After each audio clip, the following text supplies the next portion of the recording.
Diabetes కు by చెప్పే super tea గురించి తెలుసుకుందాం. ఇందుకు కావలసిన పదార్థాలు: పసుపు పొడి 1 స్పూను, తాజా అల్లం 1 స్పూను, నల్ల మిరియాల పొడి 1/2 స్పూను, నిమ్మకాయ తరుగు 1/2 కప్పు, దాల్చిన చెక్క పొడి 1/2 స్పూన్. ఎలా తయారు చేయాలో చూద్దాం. ఒక బౌల్లో 3 గ్లాసుల నీటిని మరిగించి అందులో దాల్చిన చెక్క పొడి, యాలకులు, లవంగాలు రెండింటిని కూడా జోడించుకోవచ్చు.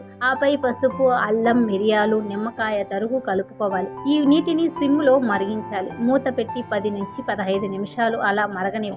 ఆపై ఆ నీటిని వడగట్టుకోవాలి. సర్వింగ్ గ్లాస్ లోకి తీసుకుని కాసింత తేనె కలిపి సేవించాలి. ఈ గోల్డెన్ టర్మరిక్ టీని తీసుకుంటే డయాబెటీస్ ను దూరం చేసుకోవచ్చు. ఇది రక్తంలో చక్కెర స్థాయిలను నియంత్రిస్తుంది. అలాగే మెటబాలిజం పనితీరును మెరుగుపరుస్తుంది. ఇన్సులిన్ స్థాయిని క్రమబద్ధీకరిస్తుంది. వ్యాధి నిరోధక శక్తిని పెంచుతుంది. రోజుకు 2 కప్పుల మేర ఈ టీని తీసుకోవాలి. ఇలా 3 వారాల పాటు తీసుకుంటే గ్లూకోజ్ స్థాయిలు తగ్గుతాయి. తద్వారా మధుమేహం దూరం అవుతుందని ఆయుర్వేద నిపుణులు చెప్తున్నారు.